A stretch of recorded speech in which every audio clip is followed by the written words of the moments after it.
আসসালামু আলাইকুম ওয়া রাহমাতুল্লাহ। ইন্নাল হামদালিল্লাহ আলহামদুলিল্লাহি ওয়াহদা ওয়াসসালাতু ওয়াসসালামু আলা মান লা নাবিয়্যা বা'দা আম্মা বা'দ ওয়া আনতুম আকিফুনা ফিল মাসাজিদ। প্রিয় বন্ধুগণ, আজকে আপনাদের সম্মুখে আমি যে বিষয়টি নিয়ে আলোচনা করতে যাচ্ছি সেই বিষয়টি হলো এতেকাফ। এতেকাফ হলো তিন প্রকার। এক প্রকার হলো সুন্নতে মুআক্কাদাল কিফায়া, প্রথম প্রকার হলো ওয়াজিব এতেকাফ, তারপর হলো সুন্নতে মুআক্কাদাল কিফায়া, তারপর হলো নফল এতেকাফ।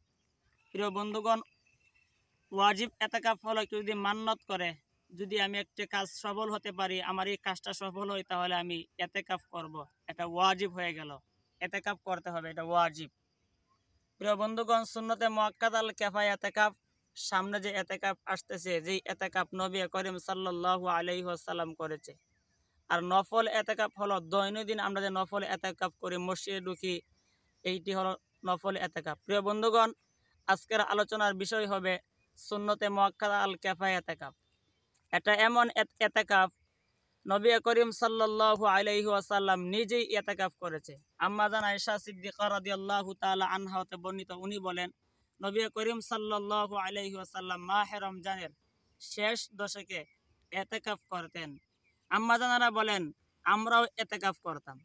প্রিয় বন্ধুগণ, এতেকাফ করলে কি লাভ, কি ফায়দা?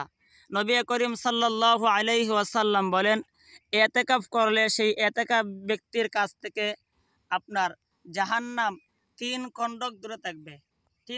এক খণ্ডক হলো এক আসমান থেকে অপর আসমান, 500 বছর রাস্তা। অতএব একদিন এতেকাফ করলেই জাহান্নাম 3 খণ্ডক দূরে চলে যাবে। অন্য হাদিসে নবী করিম সাল্লাল্লাহু আলাইহি ওয়াসাল্লাম আরও বিভিন্ন সওয়াবের কথা বলেছে। এই জন্য ভিডিও যেহেতু লম্বা হয়ে যাবে, এই জন্য আমি আর কথা বাড়াচ্ছি না। সামনে ইনশাআল্লাহ এতেকাফ নিয়ে আরেকটি ভিডিও দিব।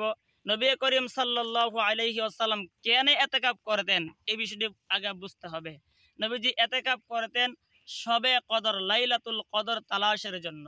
লাইলাতুল কদর কখন হবে, লাইলাতুল কদরের তারিখ নিয়ে ইনশাআল্লাহ পরবর্তী একটি ভিডিও দিব। আজকে এ পর্যন্তই বিদায় নিচ্ছি, দেখা হবে আরেকটি ভিডিওতে। আল্লাহ হাফেজ, আসসালামু আলাইকুম ওয়া রাহমাতুল্লাহ।